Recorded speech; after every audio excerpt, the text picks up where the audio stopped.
Hoje a gente vai falar sobre duas histórias que mostram bem o clima, literal e figurado, tá? Porque de um lado tem um colapso cinematográfico do Banco Master, com prisão em aeroporto, investigações, rombo bilionário e impacto para todo o sistema financeiro. E do outro, o rascunho do acordo da COP30, que revela o quanto o mundo ainda patina na hora de decidir como vai, de fato, enfrentar a crise climática. É um episódio, então, sobre dinheiro, clima, confusão e muita conversa de bastidor, basicamente o Brasil numa frase. Lembrando só que você pode seguir o nosso podcast, você entra aqui no nosso perfil, coloca para seguir, assim você fica atualizado todos os dias do que acontece no Brasil e no mundo. Então é bem fácil você ficar informado com isso e você vai ajudar a gente aqui do nosso lado. Então bora pro episódio depois do recado rápido do nosso patrocinador. Este episódio da Estratégia do Dia é patrocinado pela Dil. A Dil não é só mais uma plataforma de pagamento.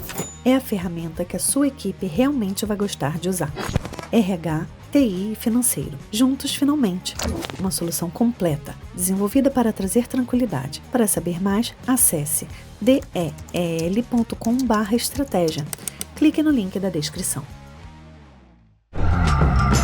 Segunda-feira, dia 17. Parecia que o Banco Master finalmente tinha encontrado uma saída. Depois de meses de investigações e de uma crise que só piorava, o CEO Daniel Volcaro anunciou um acordo de última hora que prometia salvar o banco. Era um pacote liderado pela Victor Holding, que é uma empresa de investimentos com participação de investidores dos Emirados Árabes Unidos. Pelo acordo, o Volcaro deixaria o banco, os novos donos colocariam 3 bilhões de reais em capital e o Master continuaria funcionando.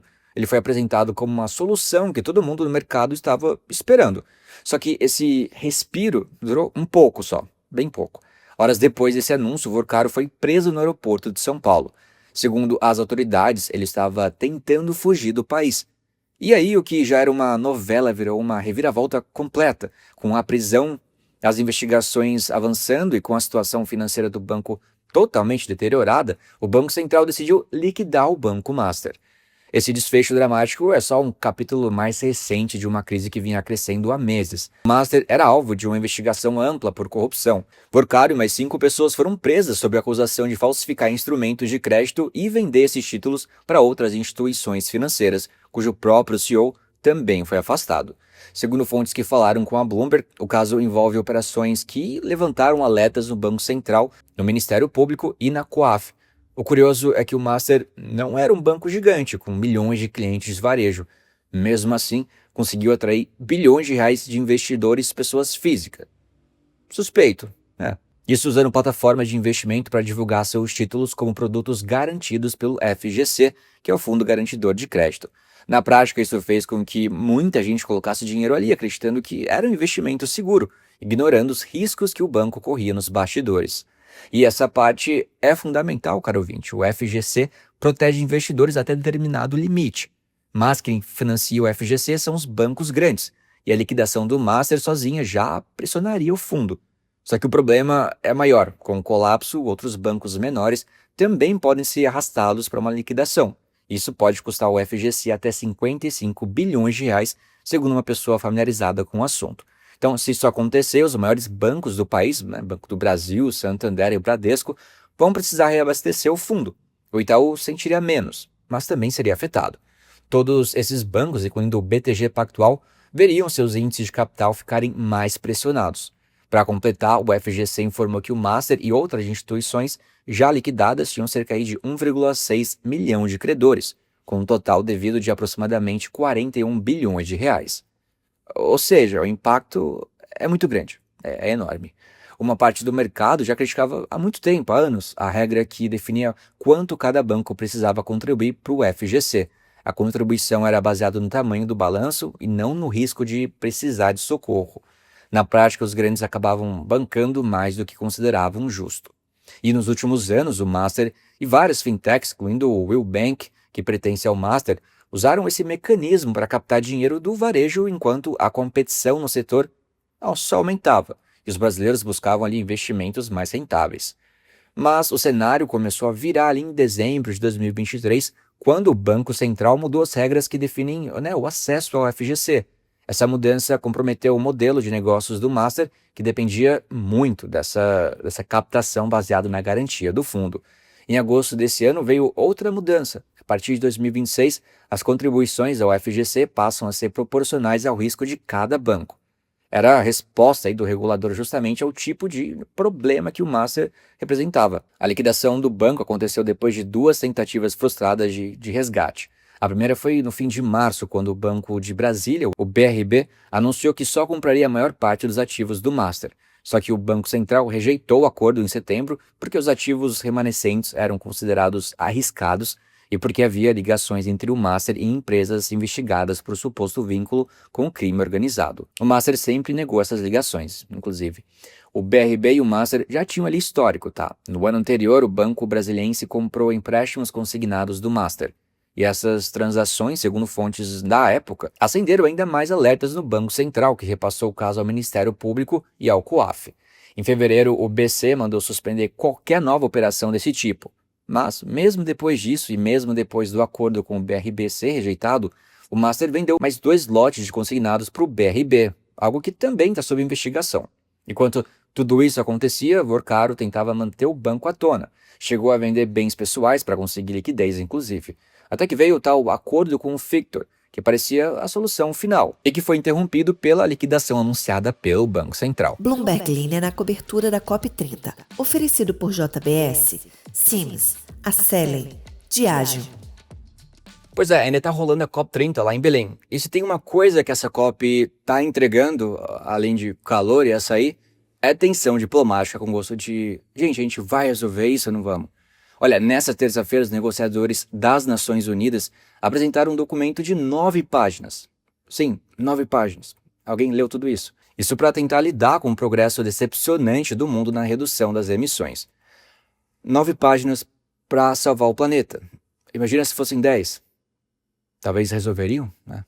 Olha, mas o detalhe é que esse rascunho não resolve quase nada, tá? Ele basicamente lista as tretas, coloca um post-it dizendo resolver depois e devolve para o grupo. É tipo reunião de condomínio, todo mundo ali concorda que precisa arrumar o elevador, mas ninguém quer aumentar o valor do condomínio.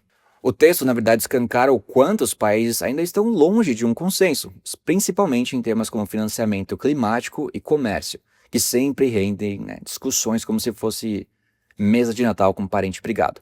E tudo isso acontece um dia antes do presidente Lula voltar às negociações. A expectativa é que ele dê aquela pressionada básica para aumentar a ambição do encontro. Hoje vai rolar isso, vamos ver. No começo da conferência, Lula puxou o discurso sobre combate ao desmatamento e transição dos combustíveis fósseis. Mas o rascunho divulgado hoje passa longe desse entusiasmo. O Brasil quer fechar um primeiro pacotão aí de decisões hoje. Segundo especialistas, a presença de Lula pode dar um gás.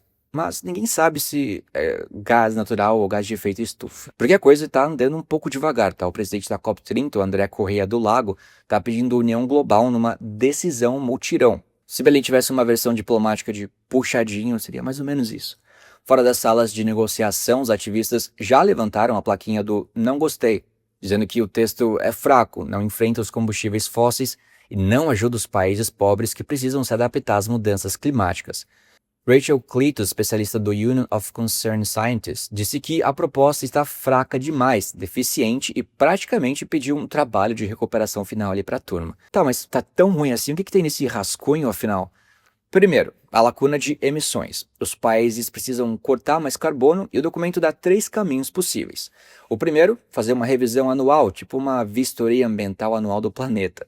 O segundo, criar um tal acelerador global de implementação, que tem nome de programa aí de Discovery Channel, mas basicamente serve para ajudar países a cumprir o que prometeram. E a terceira é criar o roteiro de Belém para 1,5 graus Celsius. Você sabe que virou sério quando tem um nome próprio aí para o plano. Seria um guia, então, para acelerar o corte de emissões com relatório previsto para a próxima COP. Depois vem o drama eterno, tá? Combustíveis fósseis. Pois é.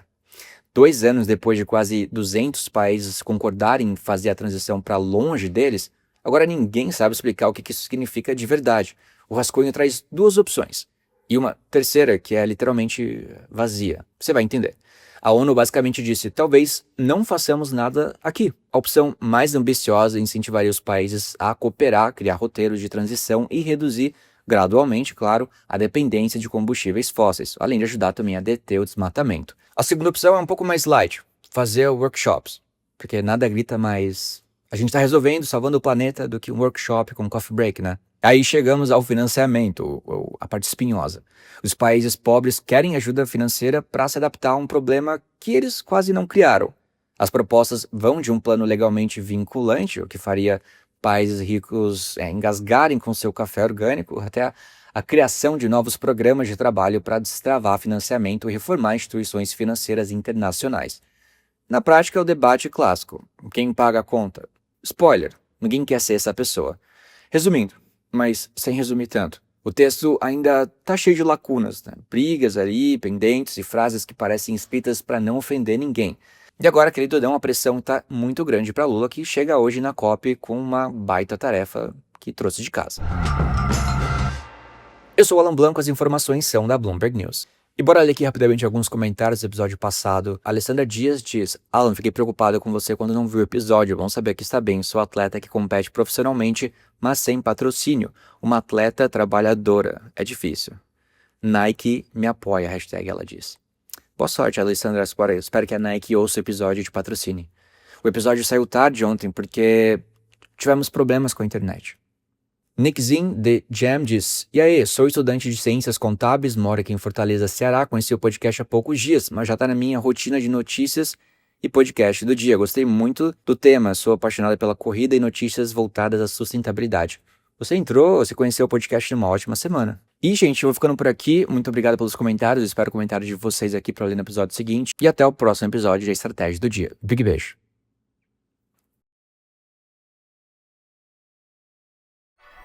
Este episódio da Estratégia do Dia é patrocinado pela DIL. Vamos ser sinceros, a maioria das plataformas de RH não são fáceis de usar. A DIL é diferente. Com IA nativo, garante conformidade e acompanha o crescimento da sua equipe, seja de 5 ou 50 mil pessoas. RH, TI e folha de pagamento. Tudo em uma única plataforma que realmente funciona. Para saber mais, confira em del.com/estratégia. Clique no link da descrição.